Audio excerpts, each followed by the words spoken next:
this we had seen yesterday. Three elements: courage, reason, appetite. This you remember. Highest one is with reason. Then you have this. This also we saw yesterday. Why sophists were blamed because they were imparting education without any kind of because they were being paid for imparting education, and that's why they were not being honest. Right? This is what Socrates tell us.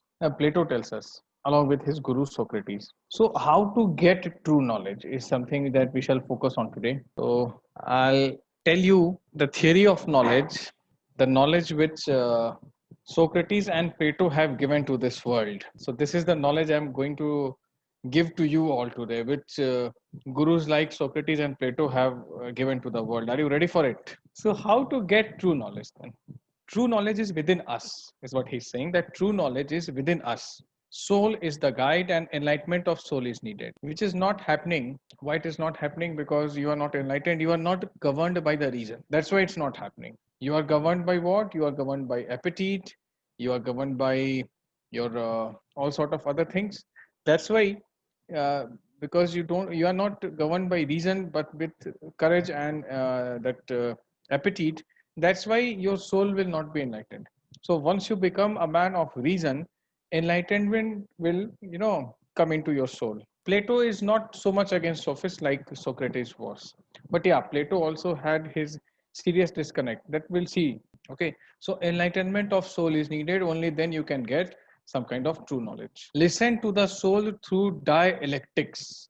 Now this we have to understand. Okay, this we have to understand. Now this thing is of utmost important to us. It's a process through which our belief gets transformed into true knowledge. Now what actually is dialectics? What is dialectics? We have given written here debate. Now Socrates and Plato started this dialectical process. Okay, which means, and then again we will study about you have to see him in some detail, not entire detail. Hegel, then of course Karl Marx.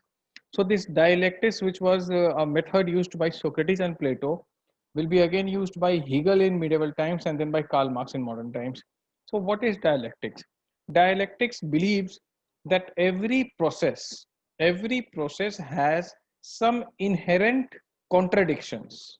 Are you understanding it? Every process has certain inherent contradictions, and it is through debate and discussion that we will arrive at some meaningful conclusion. So it's a process through which our belief gets transformed into true knowledge. You have a certain set of belief, someone else might be having a certain set of belief. So try to intermingle both, and then true knowledge will emerge at the conclusion. This is what dialectics does. So who will encourage such sort of mechanism? Someone who believes in debates, discussions, and views of others, right? And when you ask people to question, because in dialectics what happens, you recommend questioning.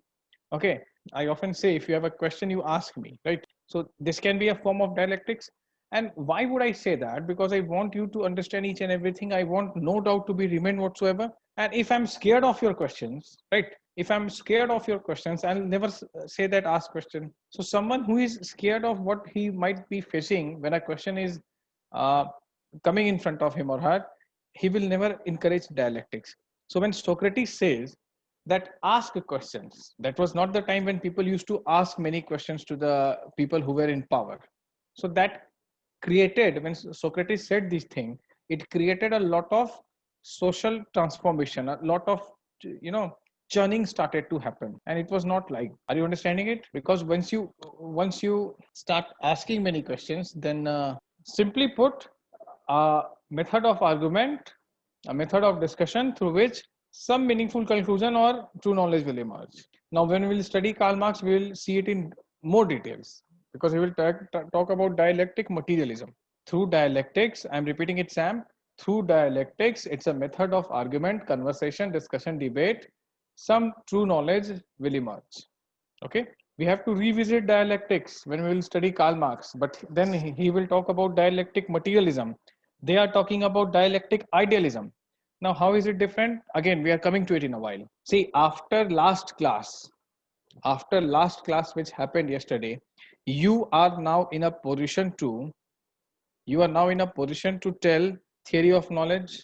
What else? Plato's theory of knowledge. Yes, these are some stuffs that you are able to, God's concept of justice, theory of soul, justice, all these things you are able to explain after last class. So after today's class, you must be able to, yeah, corruption and all. Today, after today's session, you must be able to know what is dialectics, okay? What is realism? What is idealism? What is materialism? How is realism different from materialism, idealism? Correct. What Plato's other concepts we will see today. So this is the purpose. And again, I'll request you all to make that flow chart and send it to me on Telegram. That is how we will complete everything within today's task. Let us do it today itself, because when you will appear for your main exam, 27th June is your prelims next year. Main would be somewhere in August or September. I have not seen the date sheet of main. So by that time, if you revisit these things, then only in next year you will tend to forget things. So it's better that we wrap it up today, 17 September, right? 17 September is your main. So if you tend to open these slides and these notes during after your prelims, this is what most of the students do, which is not a good thing to do. That's why I'm telling you, just revisit these things, make a flow chart. That's it. This will be yours. Okay then. Teacher would tell wrong or right, but student has to arrive at truth by engaging in dialectics. No, this is Plato is saying. I will not say this for civil services preparation. Do not engage in dialectics. When you do not understand anything, ask me, but do not engage in dialectics among yourself. Do not be a thinker. Do not be a political philosopher. Okay, that will be very counterproductive for civil services preparation. But what Plato said that teacher will tell. Teacher will, of course, sophists should say, because they know what is wise and right. So they should categorically state this, that this is the right thing to do, that is the wrong thing to do, and let student himself or herself arrive at truth by engaging in dialectics. Again, debate. This is what told me. This is the knowledge that I have. Now engage in discussion. See it for yourself. Okay, verify it whether that's true or not. So again, they are asking people to engage in conversation. There will be some kind of opposition also, because if everyone asks question, then of course, so this is the dialectics where student participation is encouraged. No confusion whatsoever regarding dialectic method. Now let us see the next one. All that is Platonic is Socratic. This is a famous statement given by later philosophers, that whatever Plato has said, Socrates has already said. And this has been asked in your main exam. Comment. All that is Platonic is Socratic. And it has been asked in two ways: comment and then discuss. So what does that tell you? What does this line tell you? All that is Platonic is Socratic. Please tell me. This is a very simple English phrase. I'm asking you the English. Don't explain it. I'll explain it to you. Same to same. Sumana is right. Plato has his own additions, is not something that we understand with this statement. Here, this statement tells us that whatever Plato said, that has already been said by Socrates. Now, let us try to explain this statement. Yes, Aditya, you are bang on. Plato considers Socrates as the wisest man and his guru. Okay, Plato has dislike for democracy because he was ordered to drink poison. Actually, okay, because Socrates was asked to drink poison. You know, this is a famous story. This is how Socrates died. He was death penalty was given to him, and these times were very barbaric times. So yes, Hamlok, that's actually a plant. So where did you read this? So Socrates was asked to drink poison. Yes, that made his disciple, because his disciple Plato considers him to be the greatest man, and the greatest man is supposed to drink poison and die. So he will say this democracy kills great people. Okay, because it was a consensus. If you have read the story, I'll not go into that story, because it was decided by people that let him consume poison. He should consume poison, right? So that's why he says that most of the people are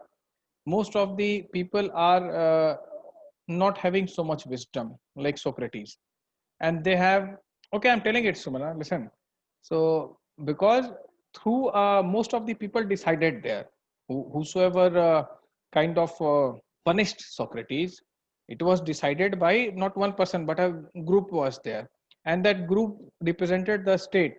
Okay, so that state again, no one opposed it.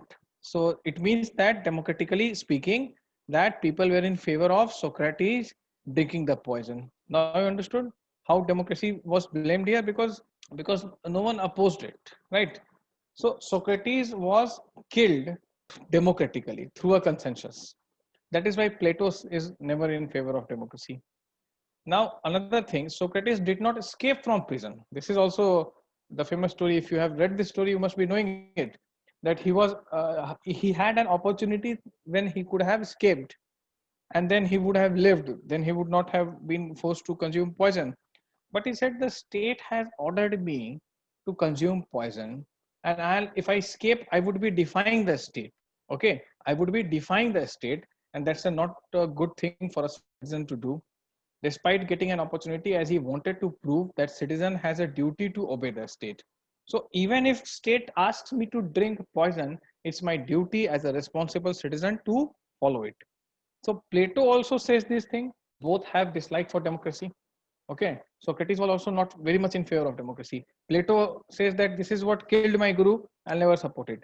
Then Socrates, given a chance, did not escape from prison, despite knowing the fact that he has to consume poison and he would die. He said, "No, if I die, that's fine. But I'm a citizen. I will never defy the state. State is the highest thing for me." Plato also says that duties of he gives this thing that citizen have a duty to perform towards the state, because state is superior than the individual. So both of them have accorded high kind of status to state. Okay, you see two similarities: disdain for democracy. First thing, reasons are here. Second thing, high value attached to the state. Both these, Socrates and Plato. Right? No questions here. See, democracy. What happens in democracy? Democracy in those times were not very mature form of democracy. So Socrates could see. We'll come to it. Which form of government they have supported? Those were times of monarchies, right?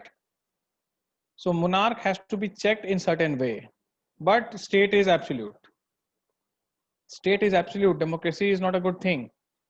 Ancient Greeks are not in favor of democracy. They think democracy, that average people, because of numerical majority, they come to rule and then they cause all sort of idiotic things. Right? So that is why both of them disfavor democracy. And Accord, despite not favoring democracy, see, they consider state to be a very novel thing. But that should not be governed through democracy. Okay? How much priority he gives to state, that he consumed poison but did not defy the state. And Plato also sees this. Plato also says that state has a superior status than individual. Fine. Next point. Plato adopted Socratic method of dialectics. Whenever Plato wants to communicate, he does that through the character of Socrates. Now, how are we saying this? See. Democracy does not mean what we are knowing today, Sam. Periodic elections and an election commission, opposition party, right? That's not democracy. If citizens are, okay, if citizens without having a reason, without being a man of reason, if they are trying to argue something, people with appetite and courage are arguing, and because they are in large number, they are arriving at conclusion, that democracy is not a worthy democracy. Do not compare it with present form of democracy, that periodic elections are happening, there is an election commission, there is an opposition party. No. Is it all right? Who wants minority? Forget these things. Just listen to this, that if people without being governed by reason, yes, of course, Socrates was not favored by many people. Socrates was favored by people like Plato. He was not favored by many people. When he said that you should ask question, not many people answer liked it. Did you get this? Socrates had a handful of supporters. Few people were like Plato. Now let us move. So his entire, the illustrations that Plato gave will have Socrates in it. Even some philosophers believe that there was no one called Socrates. Plato invented a character, okay, and keeps attributing everything to him. Now history does not believe in this, because Socrates is a historic figure, but some philosophers, some political thinkers believe in it, that he has created a character through which he legitimizes every his inspiration and whatever postulates he has. Yeah. So whenever he communicates, whenever he gives illustrations and example, it will always have Socrates. Okay. His is a I'll explain it someday what is inductive and deductive method, what is analogy, and so on and so forth. So Plato has used the name of Socrates. So you see the imprint of Socrates is there on his examples as well. It is not completely correct to conclude that all that is Platonic is Socrates. This is how you will end your answer. Why? Because Plato had other influences as well. You remember the names that we discussed yesterday? Can you tell me? Pythagoras and just one, Heraclitus. Four names you wrote. So these are the influences on Plato other than Socrates. So how can we say that all that is Platonic is Socratic? No, Platonic is something more than Parmenides. Yes, Platonic is something more than Socratic, and he has some of his original contributions as well. Socrates stopped, Plato continued. So not everything that Plato has said is an influence of Socrates. Of course, imprint is found there, but Plato has his original contributions to certain line of thought. Plato is influenced by other thinkers as well, other philosophers and gurus as well. Of course, the greatest influence is from Socrates, but then there are other minor influences. So even if 10 to 20% is from others, we cannot say that all that is Platonic. This statement becomes false then. But this is how you will conclude your answer. Do not justify this statement, else it will give a very shallow view of Plato. Okay, the examiner might think that you have a very shallow reading of Plato. Just you have accorded something to Socrates, then you have continued with Plato and moved on. No, there were other two who contributed to what Plato is. And Plato himself has come with very noble thoughts that we shall see very soon. See, I have already given you, I think, those keywords: analyze and critically analyze and everything. So, critically analyze means you have to be critical of the statement. That is what I am asking you to do, because the statement is false, right? So, this is critique. And again, statements are asked in first question, which has four. And if it's a full question, there will be some other part attached as well. You will see everything, don't worry. This is how your questions are framed in your main exam. There is a definite influence of Socrates on Plato, but whatever is Platonic is more than Socratic. This is the last line that you will write. Okay? Exactly this thing. No questions here. Now, two more things we need to understand here. Western philosophy has two main branches. Actually, Indian philosophy is more rich. It has things that Westerners could not even contemplate upon. First, we broadly define into what is called materialist or physicist. Second one is idealist. For a materialist, matter would matter. For an idealist, ideas would matter. Okay. For idealist, idea is important. For materialist, matter is important. Materialists consider matter as real, and idealists consider idea as real. Okay, so whatever is happening around you, what is matter here? Can you tell me what is matter? If we are saying for a materialist, matter is real, physical things, all that has a shape and size. Yes, positions can be there. Scientific definition comes from Anirudh. Okay, so all that has space and size. So what are things around you that is reality, right? Tangible good actually, which can be touched and felt. So all that is around us is matter. So how do we discover reality? When we observe things around us. So when you see that a person is wearing a headgear and a white robe, what do you conclude? Where is this person coming from? Tell me. One of your former CMs one wear that headgear. He looked damn funny. I'm not talking about pagdi, the headgear, Saudi sheikh, right? We can say, yeah, Dubai, Middle East. So you see matter and you come to reality. You see someone wearing a dhoti and a kurta, you know he's somewhere from India. You see a person. So this is one aspect. That matter will tell you the reality. Idealist says no, idea will tell the reality. Idealism is more complex. So matter is real. Idealist will say no, idea is real. Now let us see how. Idealists believe that world is illusionary. ये दुनिया पीतल की. World is illusionary because behind the world of appearance there exists a world of reality. What appears is untrue. Okay, world actually is an illusion. This is what Shankaracharya also said. Brahma Satya Jagat Mithya Jivo Naparacha. So what are idealists saying? That world is actually an illusion. What matter you see, what material things you see, it will change. It is momentary. Buddhism talks about Shanikvad. Okay, it's very contrary to materialism actually. That whatever material things you see around you, these are illusionary things. Why illusionary? Is because they will not last forever, they will change, and it might change the next moment. You turn your head and you turn back, you see there is some change. So do not go by what the material world shows you. Go behind reality. Reality is embedded in ideas. Yes, according to idealists, the way we observe universe is not real. Everything has a time space reference, right? Relativity. So this point you understood. Now let us see further. Plato wanted an ideal state. You know which state he was rooting for? Can you tell me? Yesterday I have discussed it. Which lost its glory?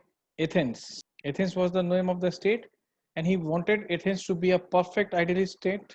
So he's an idealist, which means for him, see, let us clear this once and for all, because there is repeated reference, idealist and realist. Anyone who can explain this to me, write it and tell me if you know who is an idealist, who is a realist. Idealist, utopian, realist, practical. Why? My question is why. You have not described it. You have given a trait.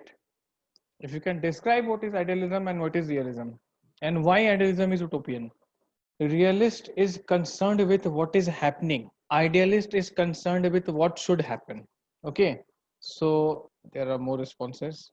Not always. See, realist theory you will study in IR also, an idealist theory. Nehru ji was an idealist. Modi ji is a realist when it comes to foreign policy. Now I'll explain this what it is.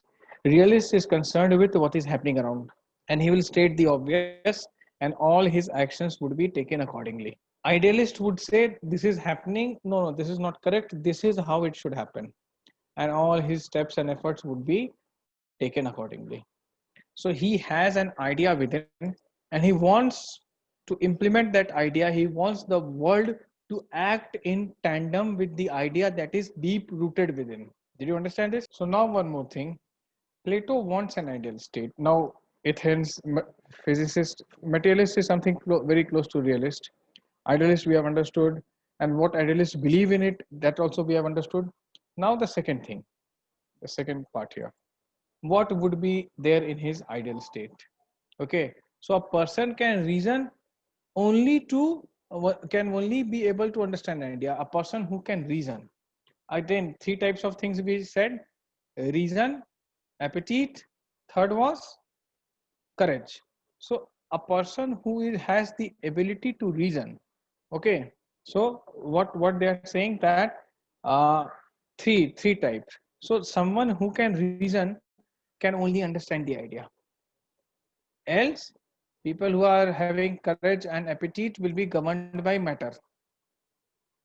You can reason only then you can get the idea.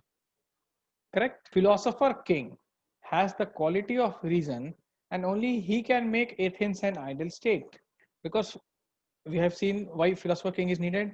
Philosopher king is needed because he can reason and he can give optimum to the state. Correct? So philosopher king, by virtue of his reasoning abilities, will be able to govern in a very good way.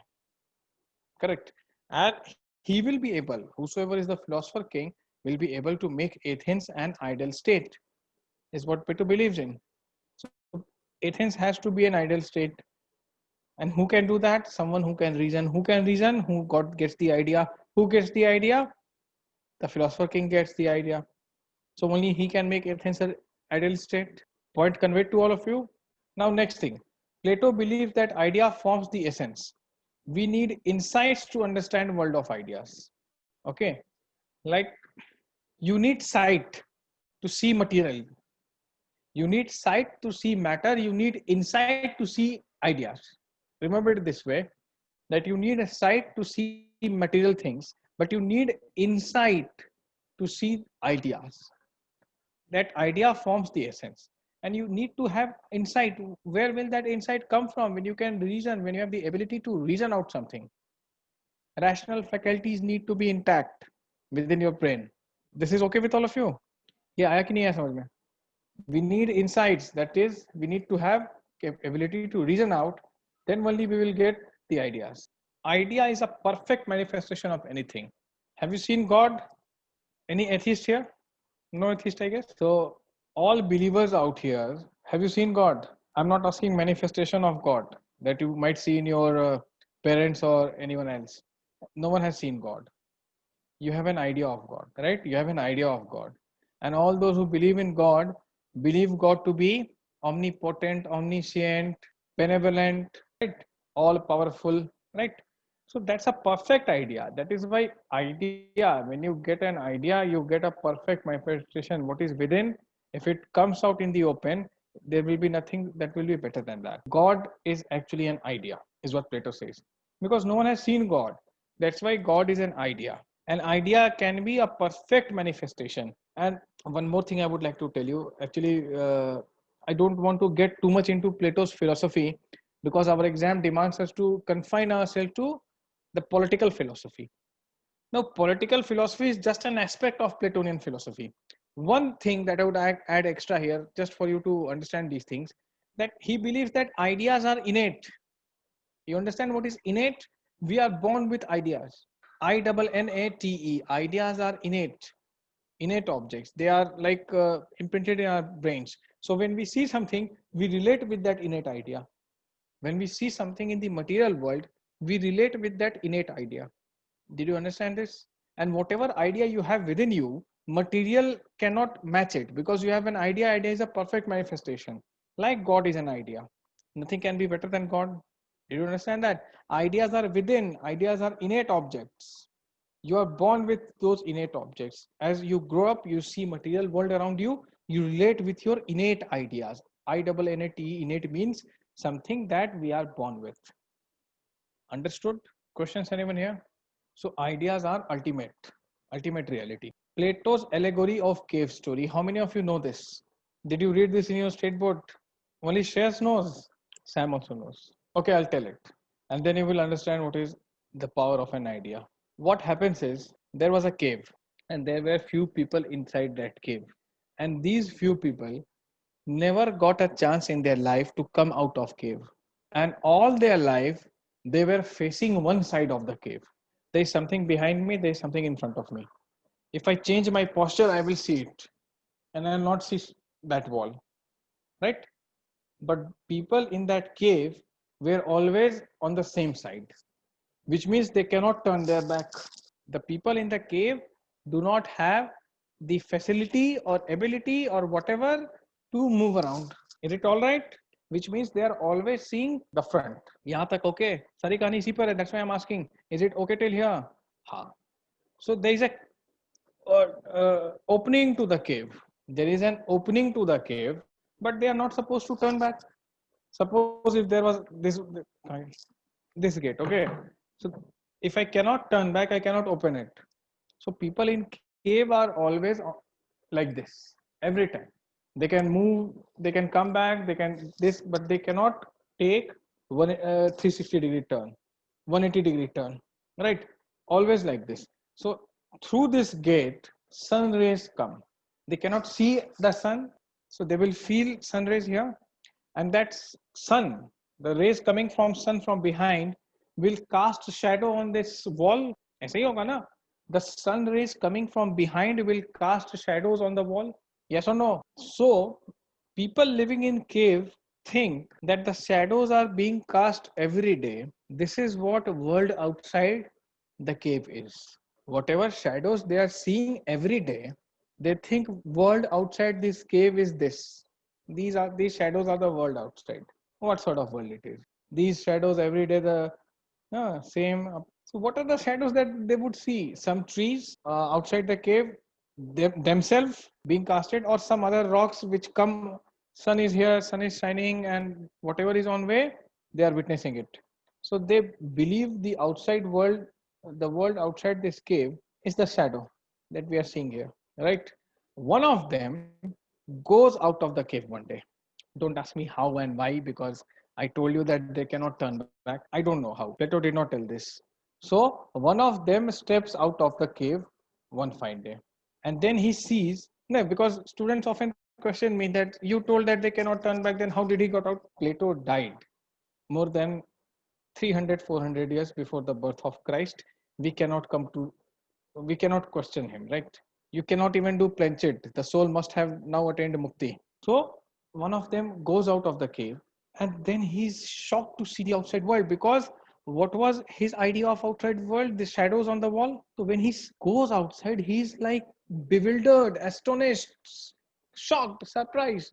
That what is this? Okay, so this is the idea. This is what Plato says, the allegory of cave, that what materials we are seeing is similar to what these people were seeing in the cave.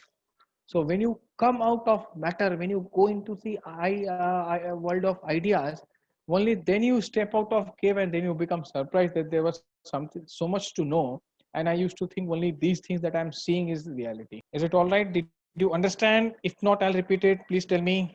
Any doubt you have in this story, please tell me. Except for how did the one guy went out? Questions. If you have understood, then all right. But questions. Except for one. The one guy is a legend. Frogs in a well. Yes, yes, yes. The famous Indian story, frogs in a well. But frogs do not come out of well. But this guy went out of the. And frogs are never able to see what is outside well. But these cavemen were able to see shadows of outside world, and they thought this is what the world is. Until one of them went outside and then was shocked to the core. That is what Plato says, that when you see material things around you, you are just like those cavemen. The reality is far more beyond your reach right now, because you are being confined to what is material object around you. When you step out of that material world, when you step into the world of ideas, then you are similar to the one guy who went there. Interesting, right? Buddha going out of his place. Aditya, I'm not aware of this fishes and sea story. Yeah, you can draw this analogy, Sumana, that but Buddha had a very interesting date. Do you know this? That very day he saw there are four sights that he come across. Buddha saw four sights, four scenes: death, hunger, old age, and a smiling monk. Four things: death, hunger, old age, and a smiling monk. Only then Mahaparinirvana and Mahabhinishkarmana occur. Right? So you see, wise men are thinking alike. Buddha and Plato are somewhere similar. I told you they were born into contemporary eras. Not the same day. Buddha is 6th century BC, he is 4th century BC. There is a gap of 150 to 200 years. But then during those times, 6th century to 4th century to 3rd century BC, a lot of wise men were born. Just like during Renaissance, a lot of wise men were born in Europe. 15th to 16th century, you see a wave of wise men emerging. In India, you see a wave of reformers coming. Okay, you study all of them about. You study about all of them in your modern India, socio-religious reform. There's a whole chapter. Okay, coming back. You understood what is cave allegory and how material world is so parochial, how world of idea is all pervading, all encompassing. Okay, no question in cave theory. If you have questions, then you ask. See, I have not explained cave theory here because it would have been futile for me to write that in 2 slides if you did not understand it. Now that you have understood it, you yourself can write it. Yes or no? Reply. So if you, yes sir, then send it to me on Telegram by tomorrow. See, be careful before you reply. Yeah, the cave story. 150 words. 150 words, I need the cave analogy. And the flowchart as well. They have not asked cave allegory in political science. They have asked this in philosophy paper. But then, you know, don't never know. UPSC has this tendency of venturing into the uncharted territory because most of them are not knowing this story. So they might ask, so why not understand it? And of course, it helps us in understanding idealism better, the power of ideas. So it would take hardly 5 minutes for you. First PDF what I gave, the cave analogy. Acha, it's glad that you read it. Okay, now moving on from here. Real estate. Plato's theory of idea is influenced by Socrates' theory of knowledge, of course, his guru. Through cave allegory, he proves that world that we considered as real is, there is a famous song, Ye Duniya Pittal Di, right? So that we consider as real is actually world of illusions, because you are a caveman. You are thinking the outside world are the shadows that you everyday witness. But when you step out, that of that illusion, only then you see the real world. We think it's real as we are ignorant, like men in cave. Ignorant people living in cave until one of them escapes, and then is shocked. So he says that come out of it. Come out of what you are seeing and believing, right? World of idea is world of perfection because idea is a perfect manifestation like God. World of idea is world of perfection. Ultimate knowledge is knowledge of ideas. Study of idea is philosophy. And who can study philosophy? Who has the ability to reason. Only then his philosopher king would emerge. Correct? This point is all right with all of you? All the points on this slide? No questions here, I guess. Now the theory of justice. Again, he has an idea because justice was not had. He says that justice is I have a perfect idea of justice. And justice does not vary on situation. What is just, irrespective of situation. Justice is a duty and it's a virtue, he says. That it's a duty of the state to do justice. And a just state is a virtuous state. Justice should not be harming anyone. Okay, justice should not bring harm to anyone except for the perpetrator of the guilt. Now, there is another wise man. His name is Thymaeus. He believes that justice belongs to the strong. Thymaeus believes that justice is the interest of the strong. He says that might is right. Might is right is something comparable to Kautilya's Matsya Nyaya. I have told this to you. Matsya Nyaya means big fish in the river will eat up the small fish. Might is right. Those who are in power will make the laws in their own interest. Why he says so? Because only mighty get to power and mighty can frame the law. That's why he believes that who will get justice? One who is powerful. This is what Thymaeus believes. Now Plato will contradict him, but let us see who is Thymaeus. Realistic approach is taken by Thymaeus. Because this is what was happening at that time. Here is Thymaeus. If you see him anywhere, you will recognize him. Okay. He looks similar like Plato, right? And that's why I said he looks like Plato. All the ancient Greeks had same kind of features. This is something very prominent in ancient Greeks, prominent eyes and very sharp features, beard. And when you will study ancient history, you will see Gandhara school of art in Buddhism. Just a slight point I want to tell you. And Gandhara school of art is actually having Greek influence. So Buddha, our very own Buddha, Desi image, which means Mathura school, or there is one in which is a Amravati. These schools have painted Buddha. The sculptures that are found in these schools are exactly similar to how Buddha used to look. But the Greek influence under Gandhara school, Buddha will have six-pack abs. Buddha was actually a very thin guy, and he was bald, but they made curly hairs like their own Hercules and Atlas, the Greek gods. They gave beard and mustache. Buddha was clean shaved. So Gandhara school has this Greek influence. So they have modeled Buddha on Greek god Apollo. Okay.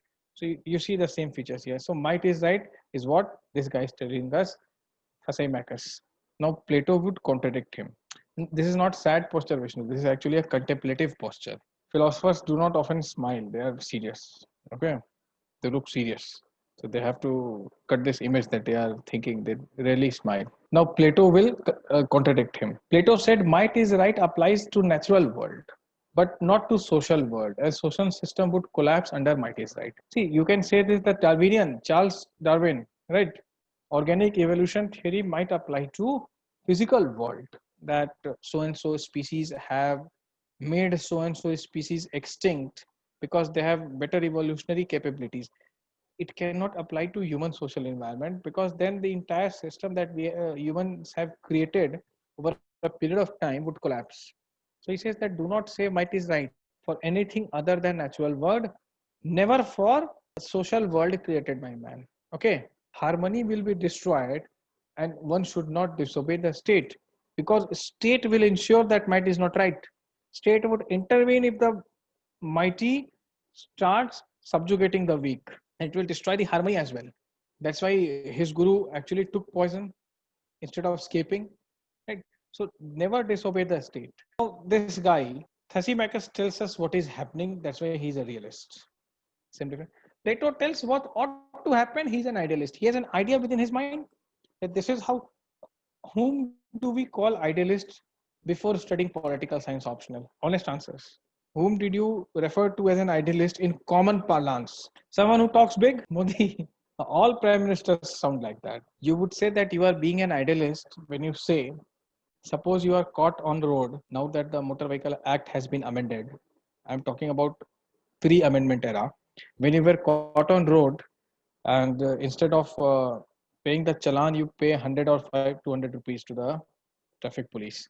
And then a friend of you says that give me the receipt, I'll give you the payment. You will say, what kind of idealist you are, right? You are caught doing something which you should not do, and you are ready to face the irk of the state instead of trying to get away with tokenism, trying to bribe someone, right?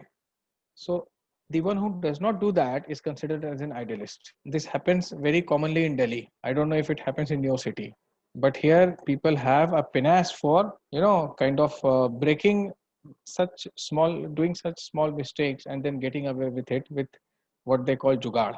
Okay, so idealist would mean someone who attaches values to perfect ideas, that this is how it should be. Corruption should be eradicated, right? Never take or give bribe, right?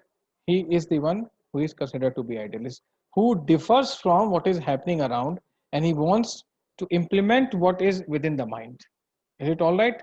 So now you know who is an idealist and who is a realist. Now a small extension I would give you to your paper 2 of international relations. Chacha Nehru is an idealist. Chacha Nehru's foreign policy is idealist foreign policy. Why? Just one example, and it's not a deviation, because I told you that paper 1 political theories will be applicable in your paper 2 as well. See, Nam would be a perfect example. Kashmir would be a perfect. He took Kashmir to UNO without even a cabinet vote, without even telling his cabinet colleagues, right? And why he did so? Because he had belief in the international institutions. Yes, his support to Palestine. Why his support to Palestine? Because he said Israel is a country created on religious basis, just like Pakistan.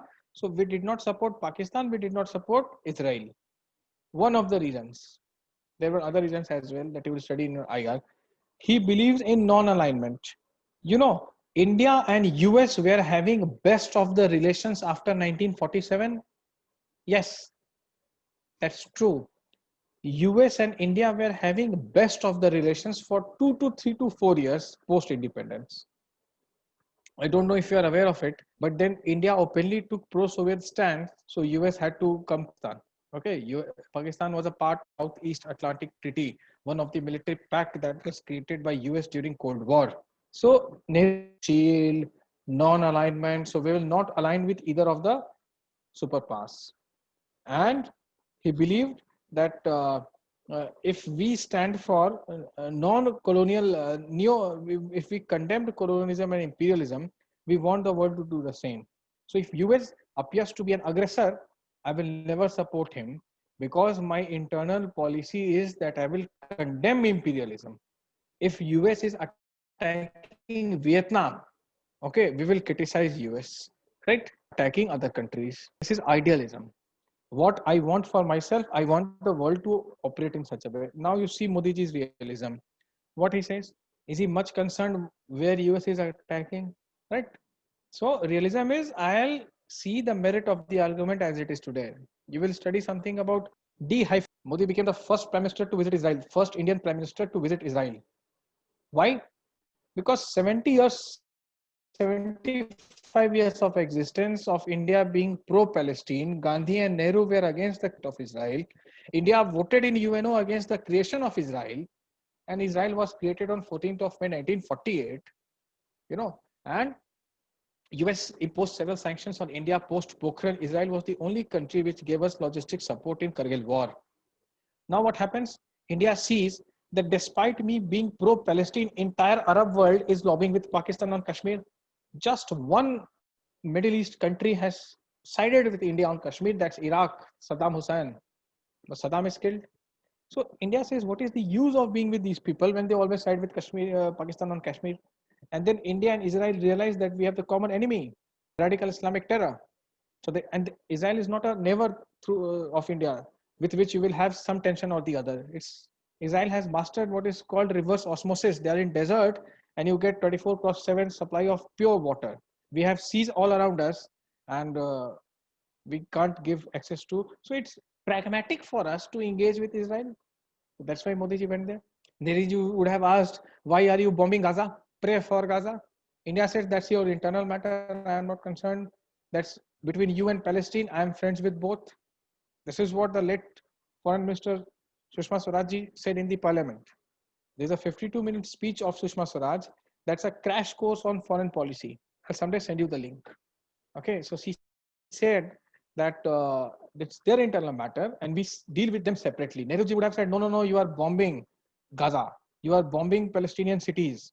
We'll not talk to you. This Yasser Arafat was a part of NAM.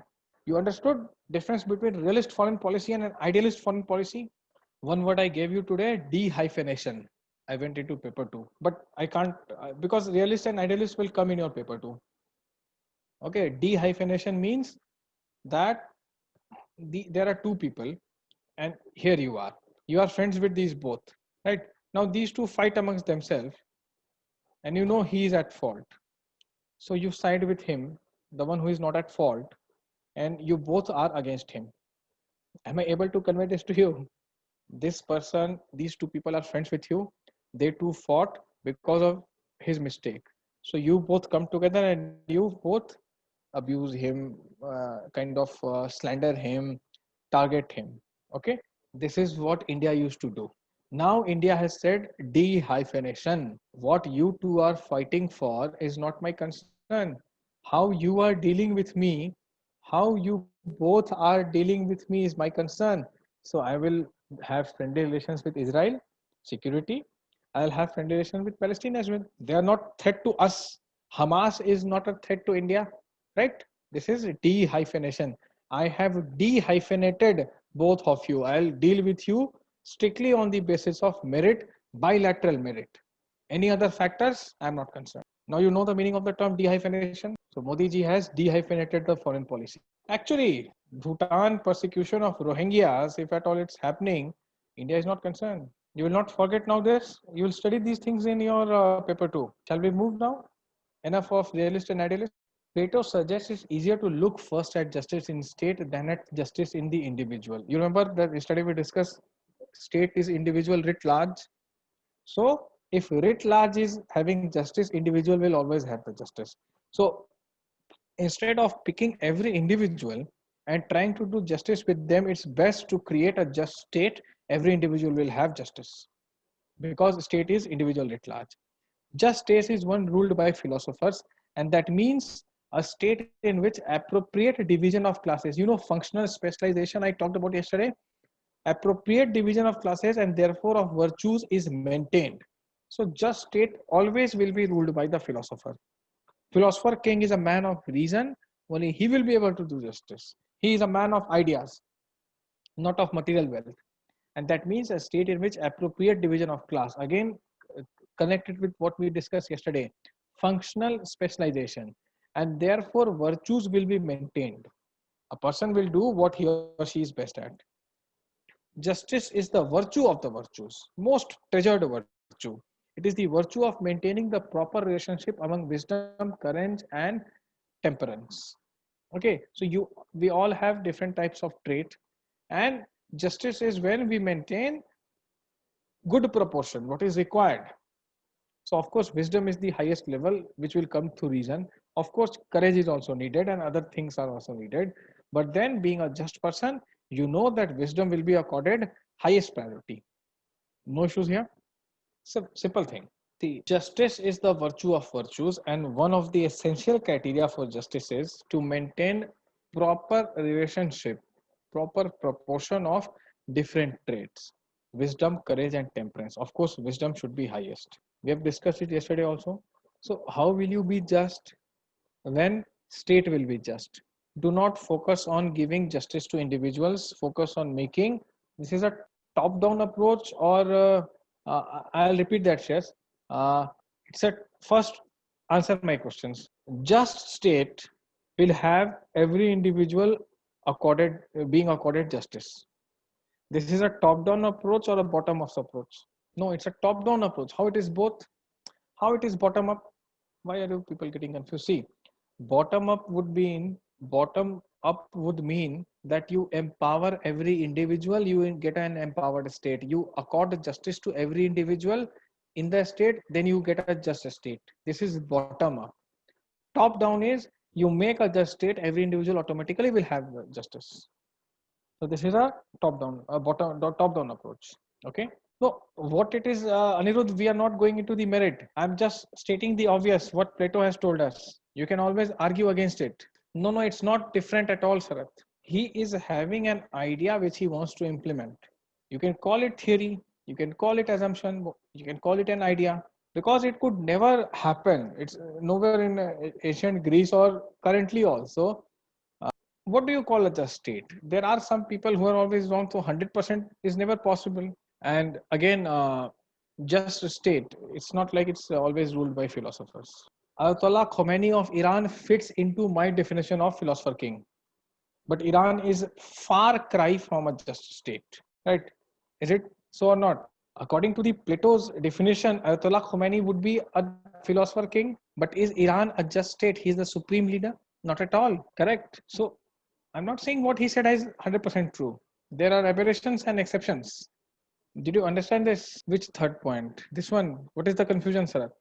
Definition is that here is the definition you see. These 3 points are the definition of Plato's idea of justice. That is it. You can see these 3 points. These are the definition. This is the definition of Plato's idea of justice. Now, how this just state will be established? Now read the third point. When you maintain a proper relationship, this is one of the methods adopted by Plato. You got it? There is more to it. It's not, Plato is not finished. I told you Plato and Aristotle will require time. So we will never have enough of Plato. But yeah, we have to complete as per the syllabus. So I'll not delve deep into Plato. So tomorrow again, we'll discuss Plato, something more on Plato, something more on his idea of justice will add to what we have seen today. Please revise these things. And yes, okay then, you understood Plato today, whatever we discussed regarding Plato. The cave, you have 2 tasks. See, don't go, Bhagamat. You have to first prepare a flowchart.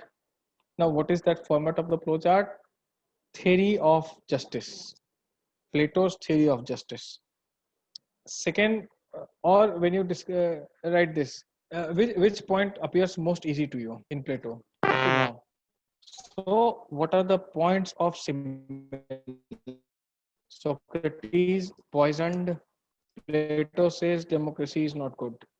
Second, where's the similarity? Second point, materials, or this one you see, here it is. Believe in dialectics. In bracket you write debate. Then third point would be, what is the job of the teacher?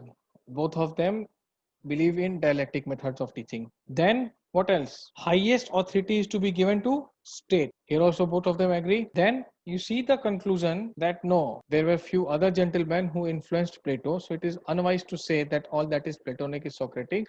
And Plato has come up with something of his own, which Socrates could not contemplate upon. This is the flowchart, which anything that is given there in 3 slides that you have to write within half a page through arrows. This is your flowchart.